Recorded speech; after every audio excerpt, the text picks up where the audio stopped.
हम स्टार्ट करेंगे राजस्थान की प्रशासनिक व्यवस्था, जिसके अंदर आपकी पहली रहेगी राज्य की कार्यपालिका, ठीक है ना। पहला टॉपिक है इसके अंदर। और ये आपके जो नोट्स है दोस्तों, मैंने उत्कृष्ट जो आप चैनल है उसका बनाया हुआ है, हस्तलिखित नोट्स है। इसका राइटिंग थोड़ा अच्छा नहीं है, लेकिन फिर भी आपको जितने क्वेश्चन बन रहे हैं वो यहाँ से बनेंगे, ठीक है ना।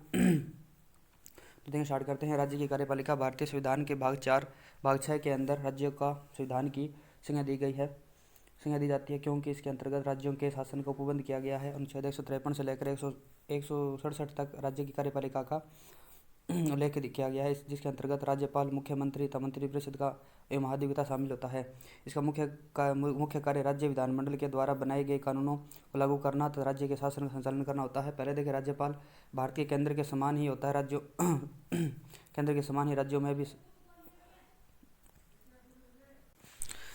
राज्यपाल भारत के केंद्र के समान ही राज्यों में भी संसदीय शासन प्रणाली का अनुसरण किया गया है, जिसके अंतर्गत समस्त शासन सत्ता को 2 भागों में विभाजित किया गया है, नाममात्र और वास्तविक। नाममात्र का प्रमुख राज्यपाल होता है, लेकिन उसकी समस्त शक्तियों का वास्तविक प्रयोग मंत्रिपरिषद के द्वारा किया जाता है, जिसका प्रमुख मुख्यमंत्री होता है। राज्यपाल के द्वारा राज्य के दोहरी भूमिका का निर्वहन किया जाता है, राज्य का संवैधानिक अध्यक्ष के रूप में और केंद्र के प्रतिनिधित्व या अभिकर्ता के रूप में। अनुच्छेद 153 प्रत्येक राज्य के एक राज्यपाल होगा, और परंतु 7वें अधिवेशन संविधान संशोधन के अंतर्गत 1956 के माध्यम से यह प्रावधान किया गया कि एक ही व्यक्ति को 2 या 2 से अधिक राज्यों के राज्यपाल के रूप में नियुक्त किया जा सकता है, ठीक है ना। 7वें संविधान संशोधन 1956 के माध्यम से, ठीक है। उसके बाद देखिए, अनुच्छेद 154 राज्य की समस्त कार्यपालिका शक्तियाँ राज्यपाल में निहित होती है, जिसका प्रयोग वह स्वयं और अपने अधीनस्थों के माध्यम से करेगा। अनुच्छेद 155 क्या कहता है? अनुच्छेद 155 राज्यपाल की नियुक्ति है। केंद्रीय मंत्रिपरिषद के परामर्श पर राष्ट्रपति के द्वारा राज्यपाल की नियुक्ति की जाती है, तथा राज्यपाल की नियुक्ति का प्रावधान भारत में कनाडा से ग्रहण किया गया है। विधानसभा में प्रांतीय संविधान समिति कृष्णामाचारी और जे.बी. पंत आदि निर्वाचित राज्यपाल के पक्ष में थे, परंतु डॉक्टर भीमराव अम्बेडकर और जवाहरलाल नेहरू के द्वारा इसका विरोध किया गया तथा निमंत्रक दिए गए। निर्वाचन राज्यपाल संसदीय शासन प्रणाली से मेल नहीं खाता है, क्योंकि संसदीय शासन प्रणाली में राज्यपाल को नाममात्र के प्रमुख की भूमिका प्रदान की गई है, तथा यदि राज्यपाल का निर्वाचन होता है तो वह वास्तविक प्रमुख बनने का अवश्य प्रदान करता है। यदि राज्यपाल का निर्वाचन होता है तो राज्य में मुख्यमंत्री तथा राज्यपाल के बीच संवैधानिक टकराव की आशंका बढ़ जाती है। राज्यपाल राजनीतिक दलों के हाथ का खिलौना बनकर रह जाता है। समय धन का अपव्यय होता है। निर्वाचित राज्यपाल राज्य में केंद्र के प्रतिनिधित्व के रूप में कार्य नहीं कर पाता है। तो 156 देखें, 156 कहता है कार्यकाल राज्यपाल राष्ट्रपति के प्रसाद पर्यंत अपने पद पर बना रहेगा, अर्थात यह पद राष्ट्रपति की कृपा पर निर्भर करता है। यदि सामान्यतः राज्यपाल कार्यकाल पूछे तो आपको 5 वर्ष का मानना है, लेकिन वैसे इसका कार्यकाल अनिश्चित होता है, ठीक है ना। राज्यपाल अपने पद पर तब तक बना रहेगा जब तक कि इसका अगला उत्तराधिकारी पद ग्रहण नहीं कर लेता है। राज्यपाल राष्ट्रपति को अपना त्यागपत्र संबोधित कर पद से मुक्त हो सकता है। भारतीय संविधान में राज्यपाल को उसके पद से हटाने के संबंध में स्पष्ट उपबंध नहीं किया गया है।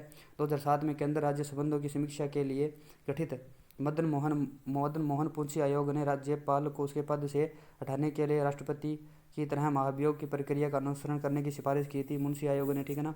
राज्यपाल की बात में 157 की बात करें, इसकी योग्यता है यह भारत का नागरिक हो, 35 वर्ष की उम्र पूरी कर चुका हो, और 1979 में इंदिरा गांधी सरकार के द्वारा केंद्र राज्य संबंधों की समीक्षा के लिए सरकारी आयोग का गठन किया गया, जिसमें राज्यपाल के पद को लेकर नियमन अनुशंसाएं की गई।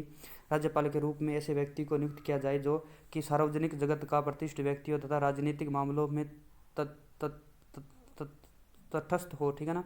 चुनाव में पराजित व्यक्तियों की नियुक्ति राज्यपाल के रूप में नहीं की जाएगी। राज्यपाल की नियुक्ति उस राज्य में नहीं की जाएगी जहाँ का वह मूल निवासी है। राज्यपाल की नियुक्ति से पूर्व संबंधित राज्य के मुख्यमंत्री से परामर्श अनिवार्य किया जाएगा। राज्यपाल के द्वारा पुनर्नियुक्ति एवं भविष्य में कोई कूटनीतिक जिम्मेदारी का पद प्रदान नहीं किया जाएगा। 158 के अंदर देखिए शर्तें क्या हैं? किसी भी संसद या विधानसभा का सदस्य राज्यपाल के रूप में नियुक्त नहीं किया जाएगा, ठीक है ना। यदि वह सदस्य है तो उसे पद ग्रहण की तारीख से संसद या विधानमंडल के जो सदस्य है उसे पद त्याग करना होगा। राज्यपाल अपने कार्यकाल के दौरान कोई भी लाभ या का पद धारण नहीं करेगा। वह बिना किराए दिए हुए शासनीय निवास में प्रयोग का हकदार होगा, तथा राज्यपाल की पदावधि के दौरान उसके वेतन भत्तों और सुविधाओं एवं उपलब्धियों में कटौती नहीं की जाएगी। वर्तमान में वेतन आपका देखिए 3.5 लाख रुपये है। वो तो है जो संचित निधि से भारित होगा, ठीक है ना।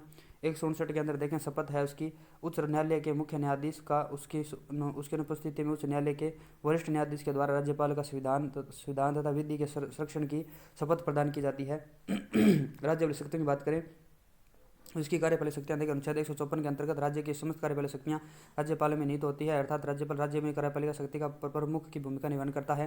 अनुच्छेद 166 के अंतर्गत राज्य सरकार के समस्त कार्यों का संचालन राज्यपाल के द्वारा के नाम से किया जाता है तथा इसके अंतर्गत राज्य सरकार के कार्यों की सुविधाजनक बनाने के लिए राज्यपाल को नियम बनाने तथा मंत्रियों से के कार्य विवरण वितरित करने का अधिकार प्राप्त है। और अनुच्छेद 167 में क्या कहता है, मुख्यमंत्री से प्रशासन तथा विधायक से संबंध के सूचना प्राप्त कर सकता है।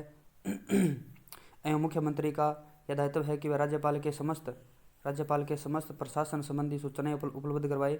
उड़ीसा, मध्य प्रदेश, छत्तीसगढ़ तथा झारखंड के राज्यपालों का यह विशेष उत्तरदायित्व निर्धारित किया गया है कि उनके द्वारा जनजातीय मामलों को देखरेख के लिए राज्य मंत्रिपरिषद के एक मंत्री पद की नियुक्ति की जाएगी। राज्य के सभी महत्वपूर्ण नियुक्तियां राज्यपाल के द्वारा की जाती है। मुख्यमंत्री तथा मंत्रिपरिषद, महाधिवक्ता, लोकायुक्त, राज्य लोक सेवा आयोग के अध्यक्ष तथा सदस्य, राज्य निर्वाचन आयुक्त, राज्य सूचना आयुक्त, राज्य मानवाधिकार आयोग के अध्यक्ष तथा सदस्य, राज्य में स्थित विश्वविद्यालयों के कुलाधिपति एवं स्वयं उसका कुलाधिपति होता है, लेकिन कुलपति नियुक्त करता है ये राज्यपाल। राज्य महिला आयोग के अध्यक्ष सदस्य आदि की नियुक्ति करता है। पद से हटाना, इस क्षेत्र में राज्यपाल की स्थिति राष्ट्रपति के बजाय कमजोर होती है, अर्थात राज्यपाल को अपने द्वारा नियुक्त सभी